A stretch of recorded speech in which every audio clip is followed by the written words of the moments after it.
It started on a Wednesday morning, calm and ordinary. The kind of day you expect to sip coffee, check your investment dashboard, and get on with work. My wife was folding laundry. My kids were already on the school bus, and I was reviewing a case file in my home office. That's when the pounding on my front door shook the house. Not a knock, not a ring, a pounding. I looked through the peephole and saw 3 men in dark tactical uniforms, patches that read Community Enforcement Division, and badges clipped to their belts. Behind them, a woman with a clipboard and a smirk. My neighbor, the same one who had been demanding I change my front door color for months. Karen, ... She was holding a stack of papers like she was about to serve me with a federal indictment. One of the men shouted, "Open up, sir. You're in violation of housing compliance laws. Step outside or we'll take you in." I'll be honest, it was almost convincing. Their uniforms had patches, their belts had holsters, their boots were military grade. To an average homeowner, they might have looked like legitimate police. But I wasn't average. I was a U.S. Marshal, and everything about their setup was wrong. No warrant, no marked patrol car, no dispatch radio chatter. This wasn't law enforcement. This was theater. Karen chimed in, her voice dripping with triumph. "I told you would get you. You think the rules don't apply to you? These officers are here to arrest you for noncompliance." She said it loud enough for neighbors to hear. She wanted an audience. This wasn't about rules.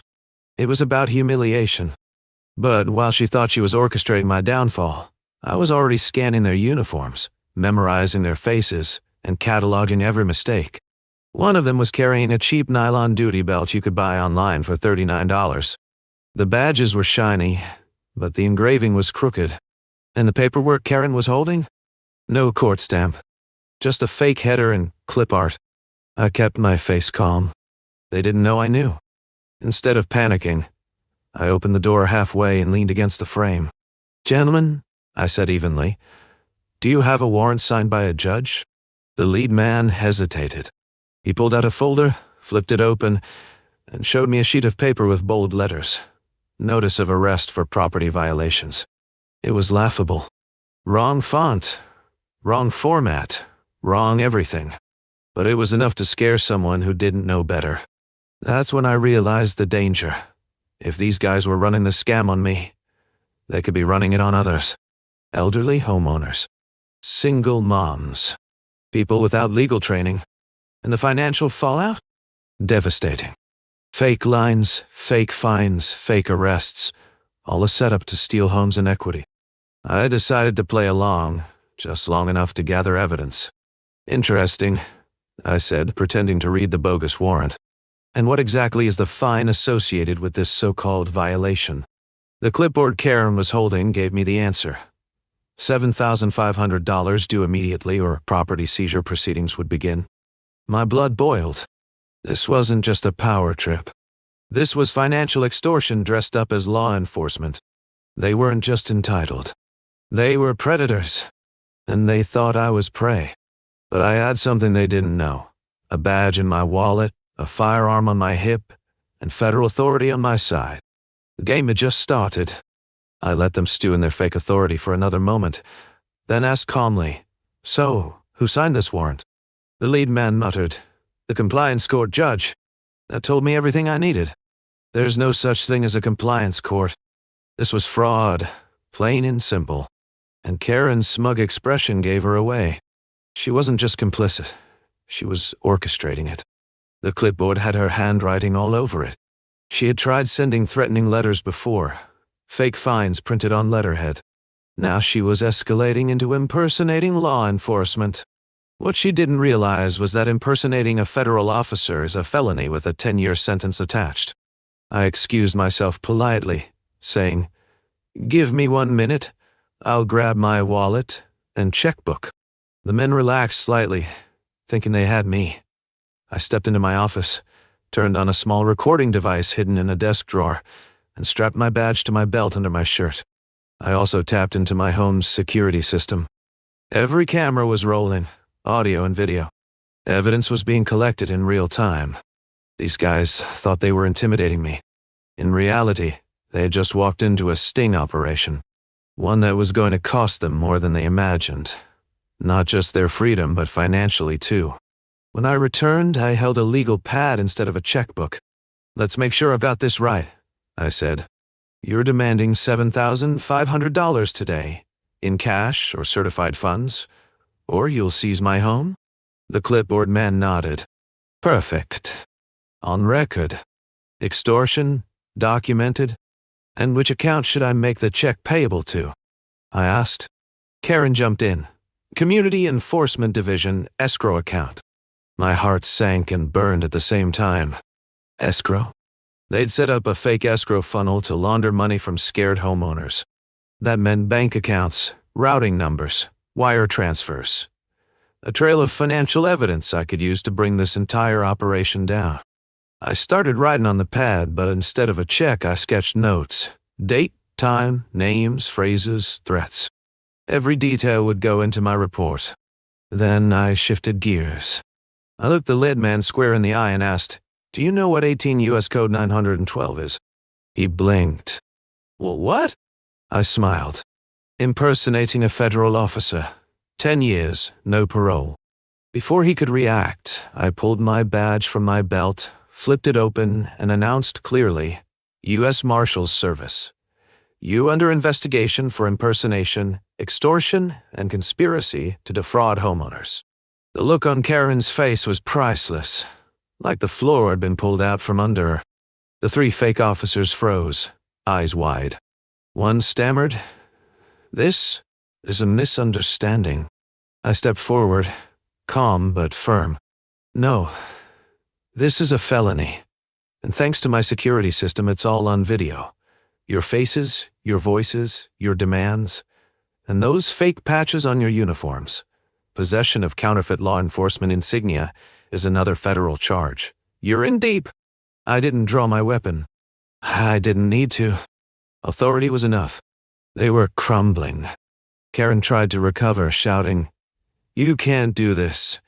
He owes money. Everyone has to pay." I turned to her slowly. "What I owe, ma'am, is nothing.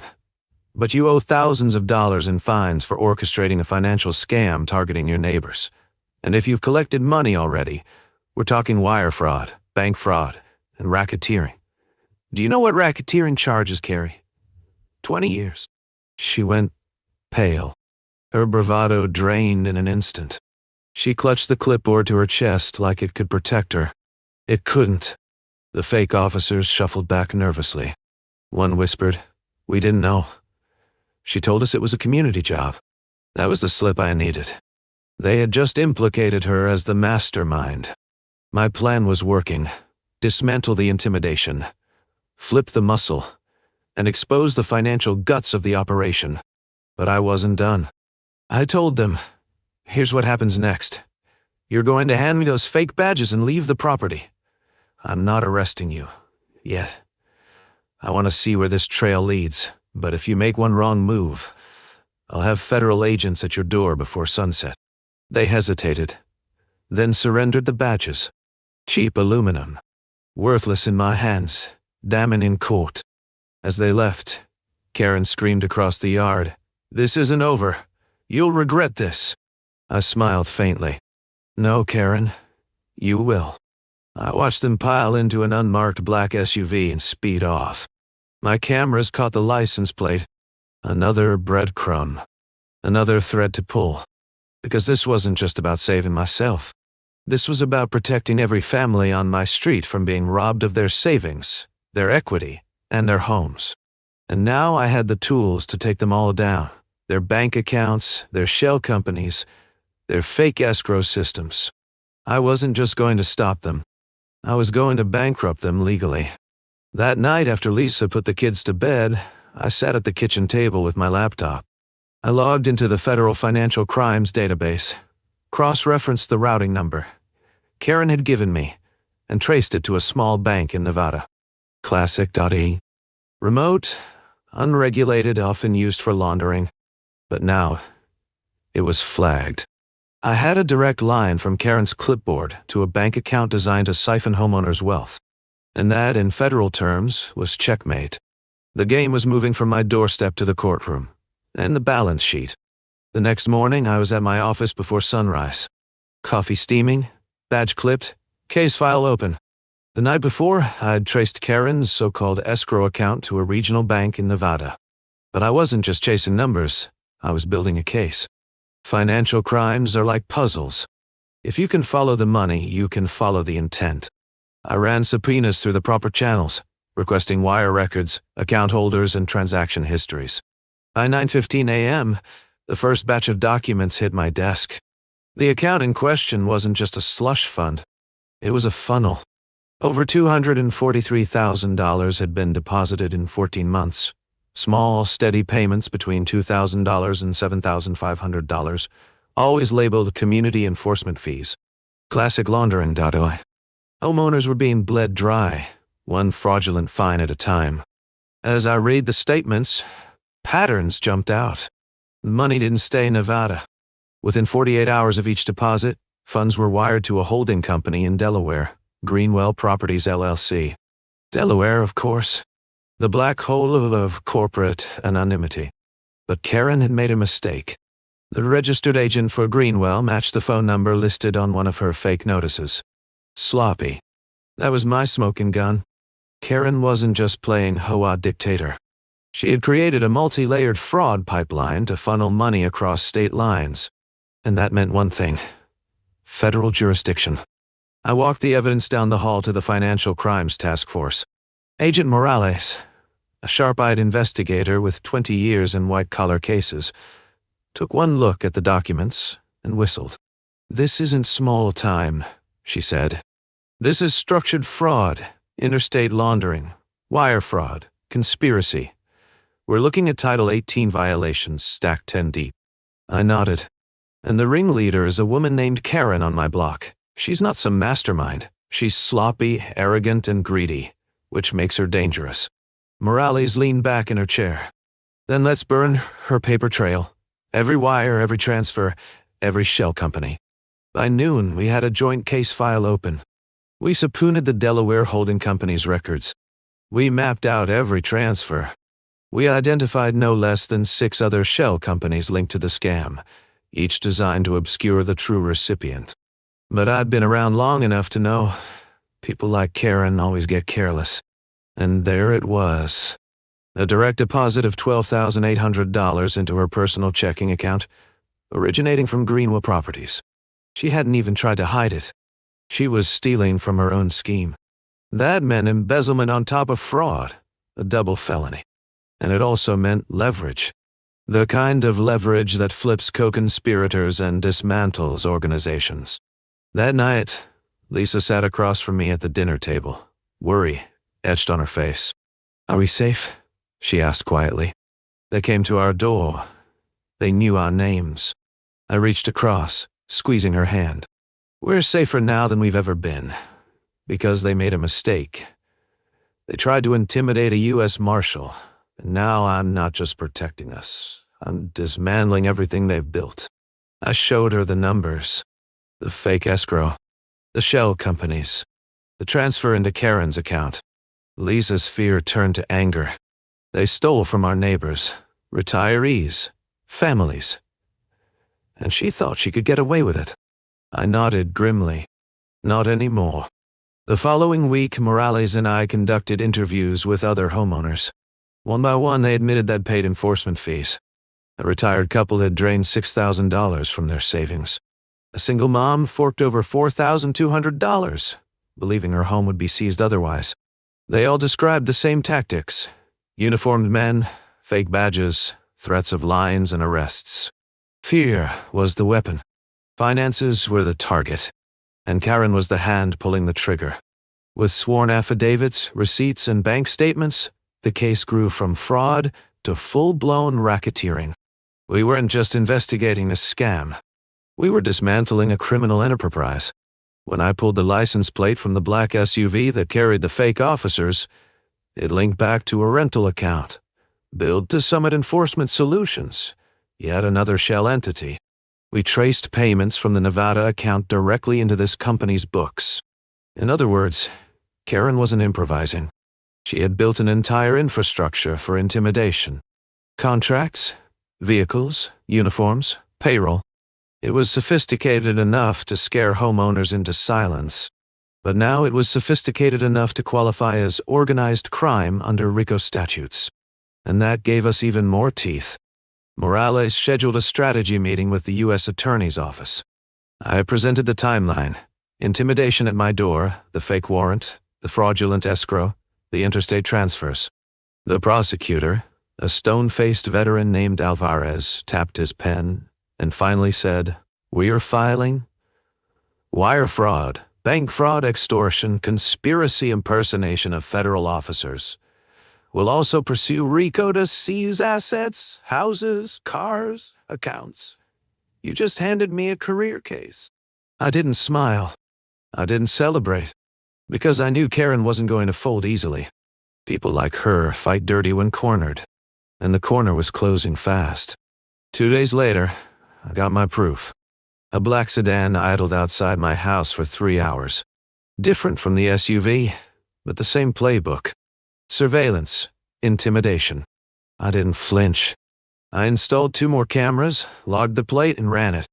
Registered to a Michael Tran, a known fixer tied to a private collections agency in Nevada. They were circling, watching, waiting. But what they didn't know was that I was circling too. And unlike them, I had federal law on my side. Their intimidation was noise. My evidence was a hammer. And soon, that hammer was going to fall, hard. The day of the takedown began like any other. Calm, almost unnervingly so. But beneath that calm was a storm of planning. For 3 weeks, our task force had built the case. Surveillance, subpoenas, sworn affidavits, financial forensics. Morales and I had constructed a 142-page file that painted Karen as the architect of a racketeering operation, disguised as neighborhood enforcement. The U.S. Attorney's Office approved full-scale arrests. Warrants in hand, we scheduled simultaneous raids. Her home, her so-called headquarters, and the storage unit where uniforms and vehicles were kept. Federal operations are chess, not checkers. And every piece was about to move at once. At 6:02 a.m., the convoy rolled. Black SUVs, unmarked vans, tactical teams. The kind of quiet, efficient force that makes doors open before they're breached. I was in the lead vehicle, vest strapped, sidearm holstered. Morales sat beside me, calm but electric with focus. We turned down Karen's cul-de-sac, headlights slicing the dawn. 2 tactical officers flanked her driveway. A battering ram wasn't needed. The door unlocked instantly. She hadn't expected the storm at her doorstep, not like she had sent to mine. Within 40 seconds, she was in handcuffs, barefoot, sputtering protests about jurisdiction and rights. I stepped forward, badge gleaming in the rising sun. "You wanted law enforcement, Karen," I said evenly. "Now you've got the real thing." Inside her house, the truth spilled everywhere. Filing cabinets crammed with fake notices, stamped envelopes, spreadsheets of payments. A wall-mounted whiteboard with collection goals listed by month, names of neighbors beside dollar amounts. It wasn't just fraud. It was a predatory business plan. The agents bagged every document, every laptop, every thumb drive. The evidence wasn't just strong. It was overwhelming. Karen's empire wasn't built on power. It was built on paper and fear. And now that paper was in federal custody. While Karen was processed, the second raid unfolded across town. Her rented office space looked official from the outside, Summit Enforcement Solutions, logo frosted on the glass. But inside? A costume shop for intimidation. Racks of uniforms resembling law enforcement gear. Fake badges with federal seals crudely replicated. Laptops preloaded with template violation notices. Even blank warrants ready to be filled in. It was performance theater, designed to scare homeowners into compliance. And the financing was the stagehand. Every uniform, every SUV rental, every payroll check was paid through the same fraudulent channels we had uncovered. The money told the story, and the story was damning.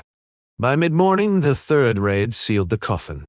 The storage unit was a treasure chest of incrimination. Duffel bags of cash, boxes of prepaid debit cards, even burner phones labeled with names of victims. I lifted one lid and found $42,300 in neatly stacked bills, bound with rubber bands. It wasn't just proceeds. It was liquidity, ready to vanish at a moment's notice. But not today. The unit was sealed, cataloged, and added to the evidence file. Every dollar was another nail in Karen's financial coffin. Her empire wasn't just collapsing. It was being dismantled, brick by fraudulent brick. At the federal courthouse 2 days later, Karen sat in orange, hair disheveled, makeup gone. No longer the self-appointed queen of our block. Just another defendant shackled to her crimes. The prosecutor laid it out cleanly.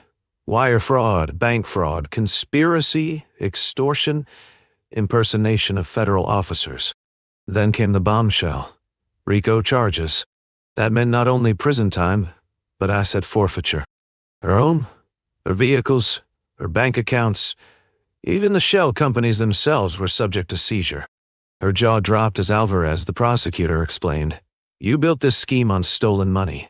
That makes every asset derived from it government property." Karen hadn't just lost her freedom. She had lost her fortune. I sat in the back row, watching. Some might think I'd feel satisfaction, but what I felt was clarity. Karen hadn't been dangerous because of her attitude. She was dangerous because she weaponized money. She turned fines into fear, payments into power, and neighbors into victims. But in the end, the same weapon destroyed her. The spreadsheets, the transfers, the cash. Finance was her undoing. Finance was our shield. And finance was the reason justice would stick. Intimidation fades. Paper trails don't. As part of the plea negotiation, Karen tried one last angle, blaming her enforcers, claiming she was misled, that she didn't know impersonating officers was a felony. The judge wasn't buying it. Bank records showed deposits directly into her personal checking account. A paper trail written in dollars. Morales whispered to me in the gallery, "Money doesn't lie. People do." And she was right. Every dollar she touched was a confession, stamped and dated by the banks themselves. When the verdict came, it was decisive. Guilty on all counts. 15 years federal prison.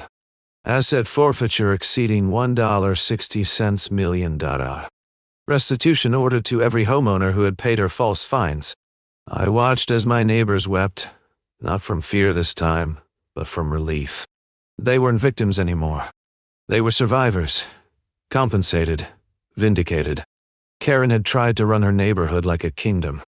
Instead, she was going to spend the next decade and a half as inmate hash 55,328.19. Justice wasn't just served. It was delivered with compound interest. The dust settled slowly. Federal trials aren't the end. They're the beginning of rebuilding. With Karen gone, the neighborhood faced a vacuum. Fear had ruled for so long that people didn't know how to live without it. That's where the real work began. I wasn't just a marshal anymore. I was a neighbor, tasked with helping families transition from intimidation to independence. And the first step wasn't emotional. It was financial. Because fear without money is one thing. Fear funded by fraud is another. We had to rewire the entire system. Restitution checks started arriving 3 months after sentencing. Families who had been drained of thousands suddenly saw those funds returned. But this wasn't free money. It was recovery money. I urged every neighbor, don't blow it on vacations or gadgets. Treat it like a second chance. Pay off debts. Build an emergency fund. Refinance your mortgage if you can lock in a lower rate. Use this moment to buy freedom, not fleeting comfort. Many listened. One couple used their $14,800 restitution to wipe out credit card debt, saving $600 per month in interest. Another used $9,300 to finally establish a 6-month emergency reserve. The neighborhood wasn't just healing. It was becoming financially resilient. I organized workshops in the community center. Not lectures, workshops. Practical, hands-on sessions titled things like How to Freeze Your Credit in 20 Minutes, Building a High-Yield Safety Net, and insurance that actually protects you. We didn't talk about abstract theory. We opened laptops. We walked through forms. We called insurance agents on speakerphone. I showed my neighbors how to increase liability coverage, how to stack policies, how to use umbrella insurance to shield assets.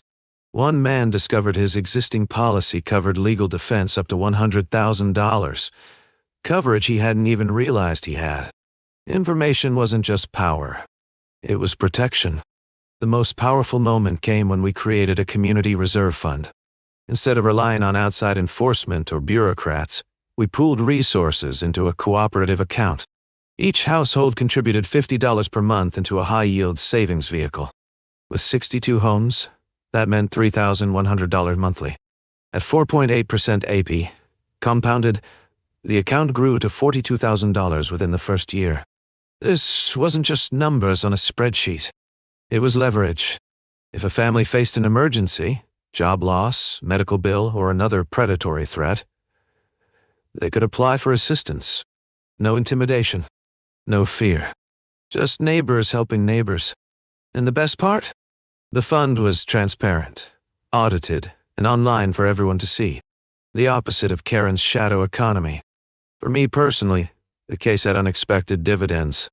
I didn't seek publicity, but the story spread, first locally, then nationally. I was invited to speak at financial preparedness conferences, where the FBI case became a case study in fraud, finance, and resilience. My talk, Turning Fraud into Freedom, broke down exactly how Karen weaponized payments and how we dismantled her empire by following the money. Mortgage lenders, insurance companies, and fintech platforms began reaching out. They wanted me to endorse their products. I refused most. But the ones I trusted, I partnered with. Because integrity pays better than any quick deal. The financial impact was real. Between restitution, partnerships, and smart investing, I increased my family's net worth by $310,000 in 2 years. Not because of luck, because of systems. Every Sunday, I updated a simple spreadsheet. Equity, cash, retirement, business assets, debt, always zero. Watching the numbers grow wasn't about ego. It was about accountability. Every cell in that spreadsheet told the same story. Preparedness beats intimidation. And when neighbors saw it, many started their own. One man joked, "Your spreadsheet saved my marriage." Maybe he was exaggerating, but maybe not. Lisa, my wife, had her own transformation. She had carried the weight of fear longer than I had realized. Seeing Karen's empire fall didn't just give her relief. It gave her clarity. She took a portion of our settlement and opened a small business, a home bakery. But this wasn't reckless spending. She formed an LLC, secured business insurance, and set aside a 3-month operating reserve. Within 18 months, she was profitable, with $65,000 in revenue and a steady client base. The message was clear. Financial tools weren't just for defense. They were for building dreams, too. The neighborhood itself became unrecognizable within a year. No more intimidation letters. No more fake fines. Instead, we had monthly potlucks, investment clubs, and rotating workshops. One retired teacher ran a course on budgeting. A young software engineer taught cybersecurity basics. I ran a series on real estate equity and mortgage strategy. Together, we transformed fear into community. And the proof was visible. Home values rose 18% in a year, not because of the market, but because buyers saw transparency and stability. Karen had once made the neighborhood toxic. Now, it was thriving. Here's what I learned. Karen didn't lose because we arrested her. She lost because we followed the money. Fraud leaves fingerprints in bank statements. Intimidation collapses under audits. Fake power crumbles when real finance stands against it. And that's the message I give anyone who asks. Protect your finances first. Freeze your credit. Build your emergency fund. Review your insurance. Form an LC if you run a side hustle. Because when predators come, and they will, the strongest shield you have isn't rage. It's readiness. So here's my final word. When someone tries to take your freedom, your peace, your security, remember this: they can fake uniforms, fake titles, even fake authority. But they can't fake numbers. The truth lives in your financials. Protect them. Build them. Audit them. Because in the end, your home isn't just a structure. It's your fortress. Your bank account isn't just a balance. It's your shield. And your story isn't just about surviving. It's about preparing, thriving, and protecting what matters most. That's the legacy I carry as a U.S. Marshal. And that's the truth I leave with you.